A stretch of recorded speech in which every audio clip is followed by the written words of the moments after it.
When we give away what it is that we've learned and we've been able to accumulate, we leave room for the actual physical manifestation of more. And most likely what ends up happening is this energy of scarcity where it's like, I don't want to share this because if they make it, what if they are more successful with my resources than I am with my resources? It's kind of like, can't nobody do exactly what you can do, even if they have the same tools, because you're you. They can steal your flow, but you just switch the flow up. You made the flow. So if you don't believe that you're that abundant, you're gonna have that scarcity mindset, and you're not gonna want to give away your resources. But the whole thing with that is it stops with you. Hey, you feel that? You are now tuned into You Feel That with Bryce the Third.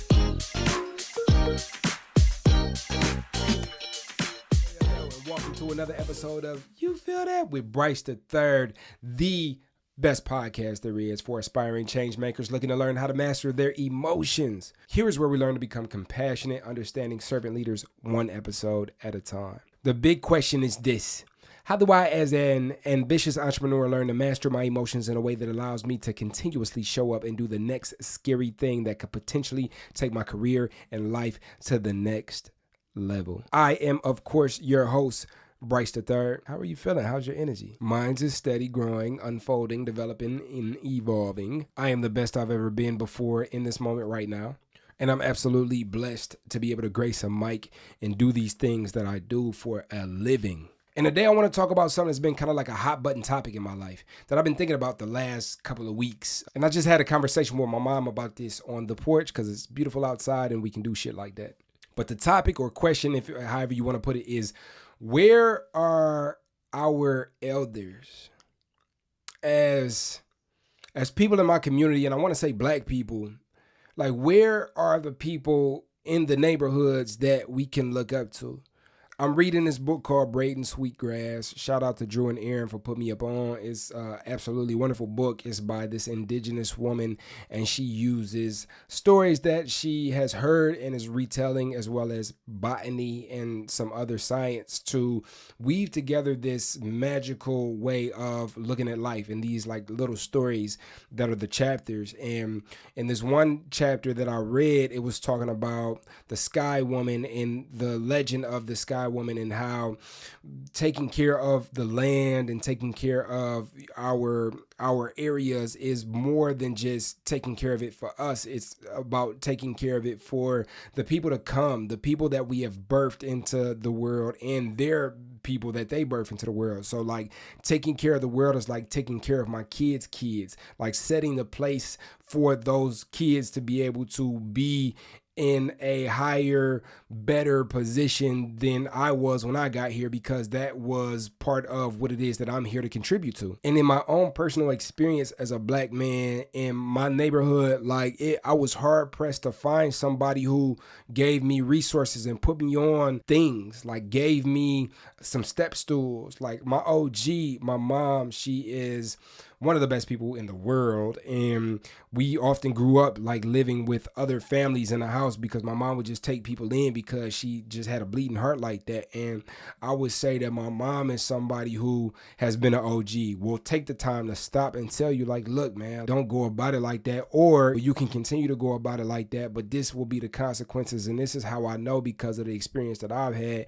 And that was like my reference point. So I think that's why inherently like I've sought to create these platforms to be able to voice some of my experience so that maybe somebody else could shortcut my experience and not have to go through everything that I went through.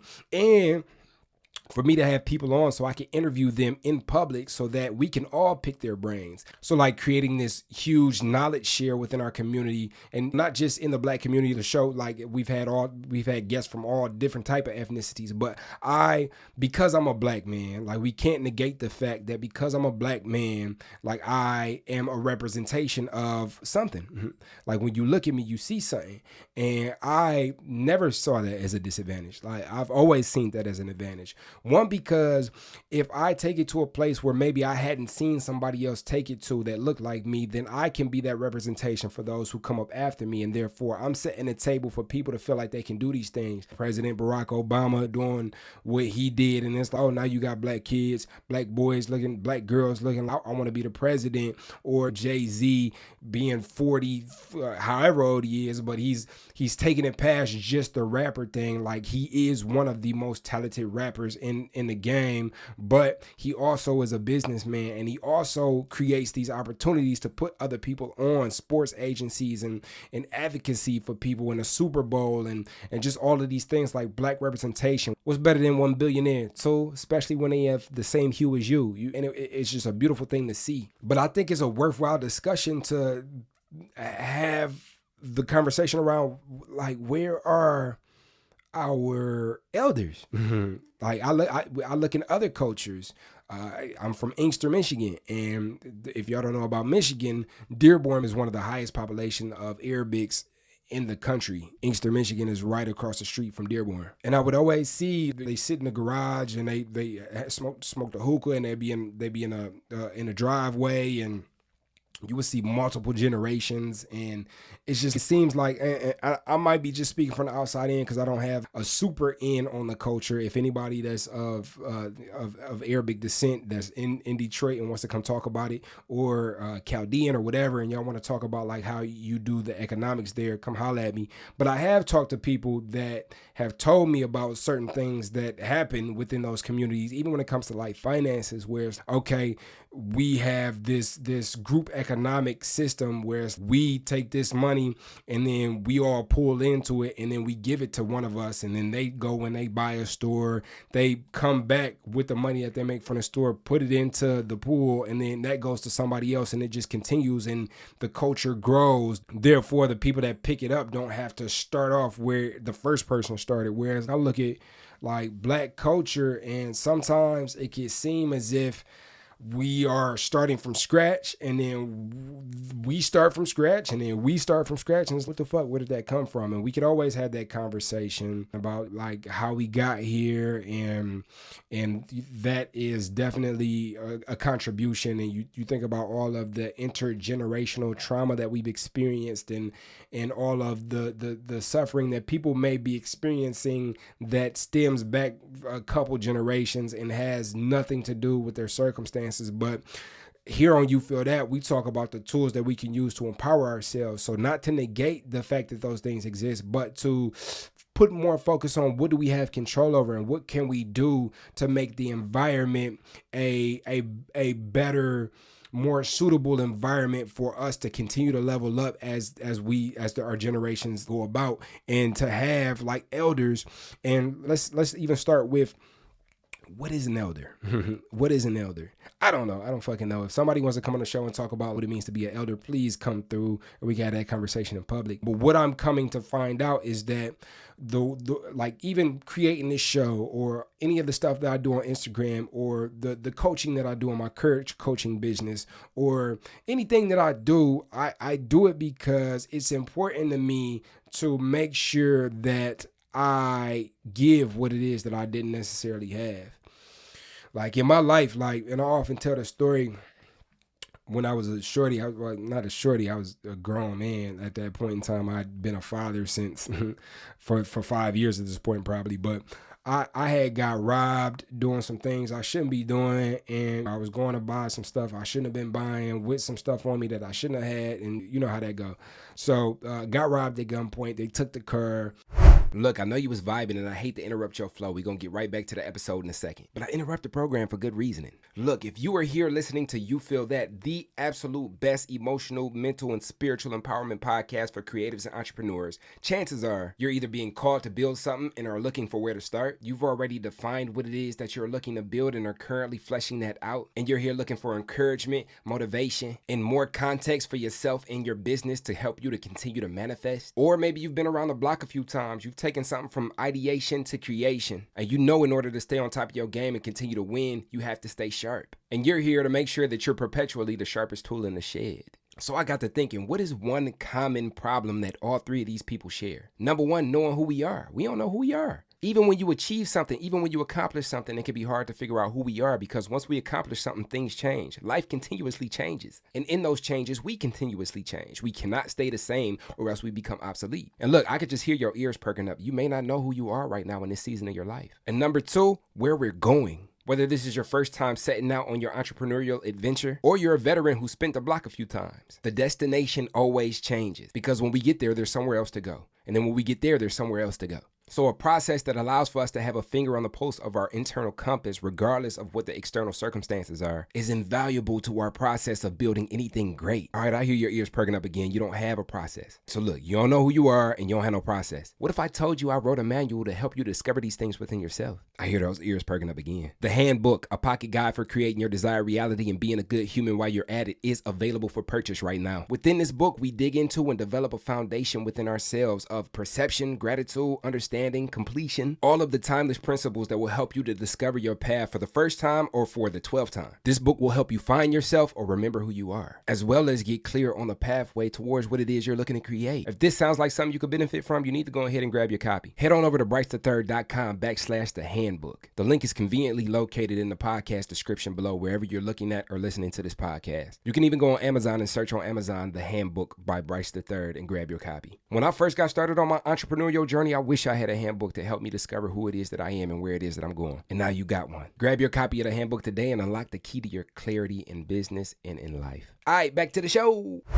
So when he took the car, I'm like, dang, I'm on the other side of Inkster Road, which is not my hood. Like, I'm not from this side. I'm from the other side. So I got to run across the road to get back home. But before I went to this, it was like a studio spot that my man was selling like CDs in, and he would, like, people would be able to come in and record.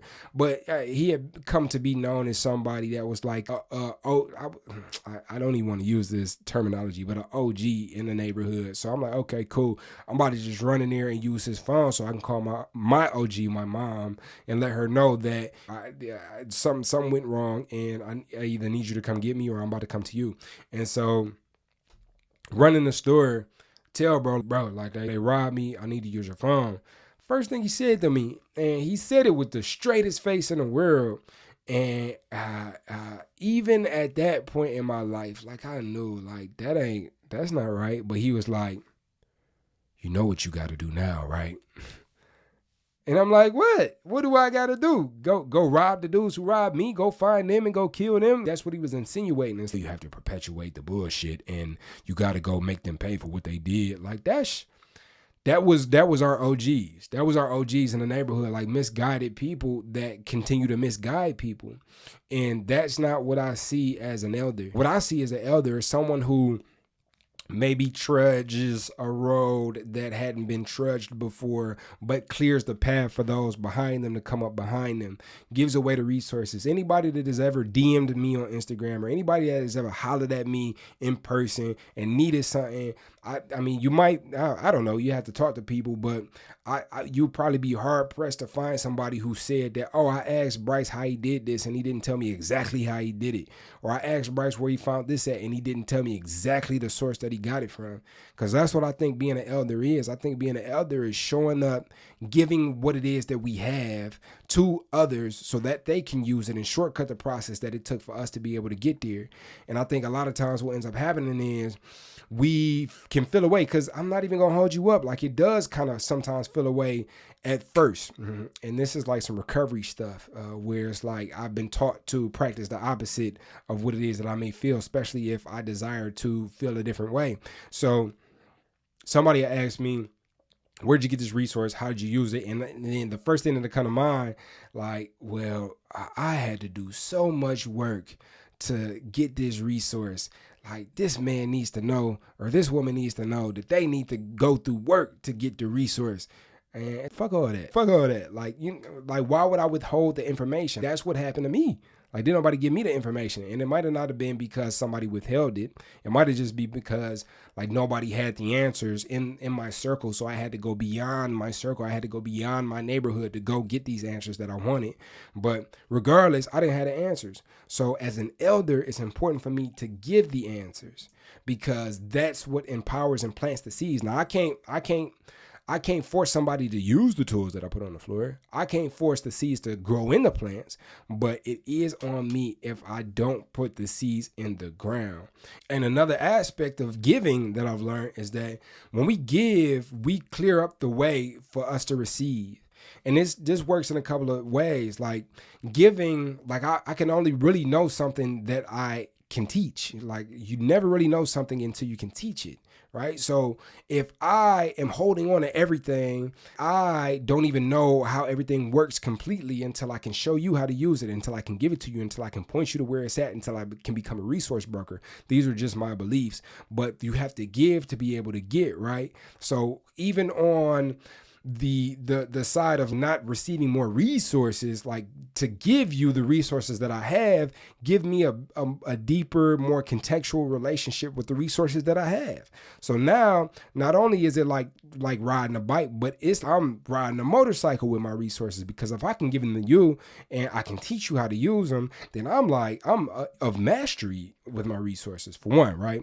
For two, when we give away what it is that we've learned and we have and we've been able to accumulate, we leave room for the actual physical manifestation of more, because it's an energy of abundance. If I feel like and most likely what ends up happening is this energy of scarcity where it's like, I don't want to share this, because if they make it, what if they are more successful with my resources than I am with my resources? It's kind of like, can't nobody do exactly what you can do, even if they have the same tools, because you're you. They can steal your flow, but you just switch the flow up. You made the flow. So if you don't believe that you're that abundant, you're going to have that scarcity mindset, and you're not going to want to give away your resources. But the whole thing with that is it stops with you. So you don't learn how to master your resources, and also you don't empower your neighborhood. You don't empower your community. You don't empower people who could maybe be better than you. And isn't that the point? I don't want to be the only one. I don't want to be the only one. I don't want to be the only one. Why would we want to be the only one? Give away so that somebody else coming up after you can have more time to work on their mastery so that they can surpass you. Isn't that how we make the world a better place? Isn't that how we create a better opportunity for our kids and our kids' kids? Stop being stingy with the resources. This is what an elder would do. So how do we do that? How do we do that? How do we show up? How do we show up for our community and for the people coming up after us? I think this is the worthwhile question for us to ask ourselves as a community, but for you to ask yourself. I'm talking to you directly, you listener of this podcast. Ask yourself, how can I make things easier for my fellow man and woman? Ask yourself, how can I make things easier? How can I shortcut the process for my fellow man and woman? And what's crazy, now we about to get into business, right?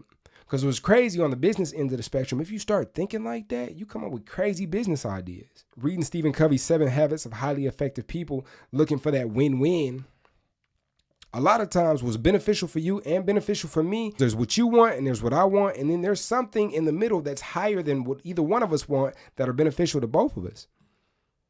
And a lot of times I've landed at that opportunity by seeking what somebody else, like seeking to find out what somebody else may need and how it is that I can contribute to that. This is just different energy.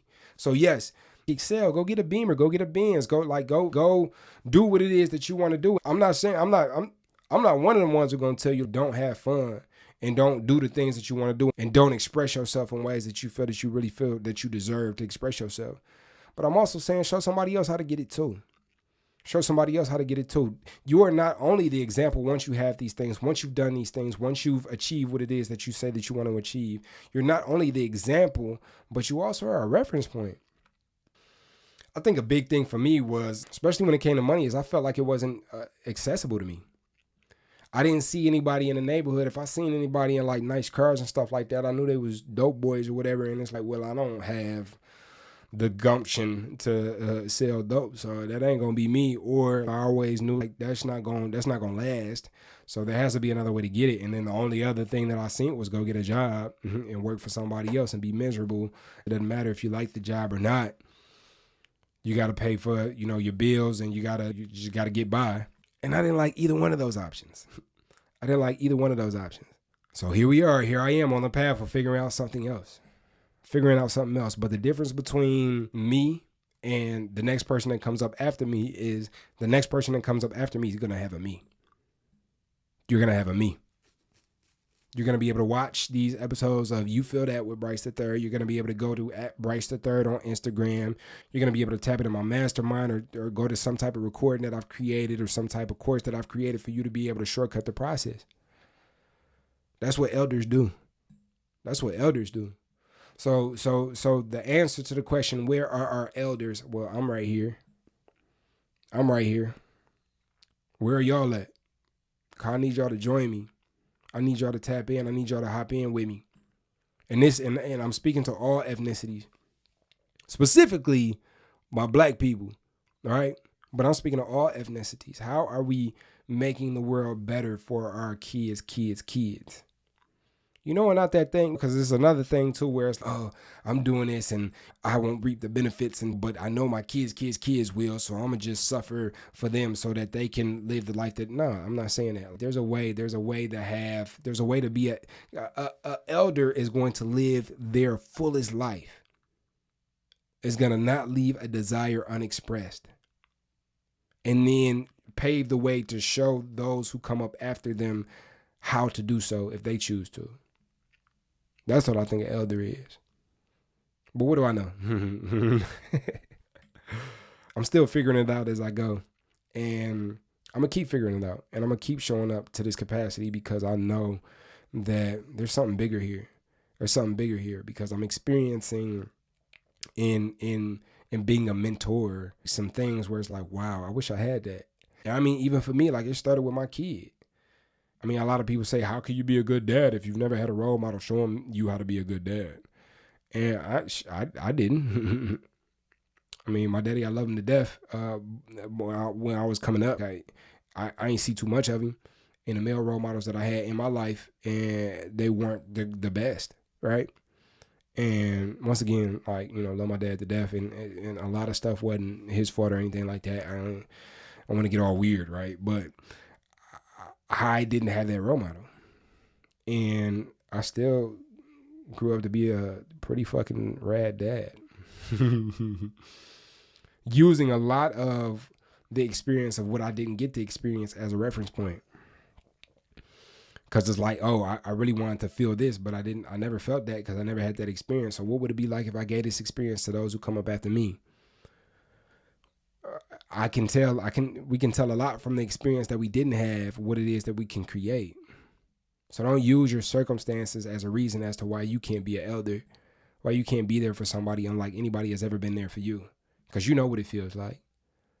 You may not have a reference point, but you definitely have the contrast to add context as to how to be a good elder, a good mentor, a good father, a good parent. You got it. You have all the answers. You're 100% complete and inherently whole.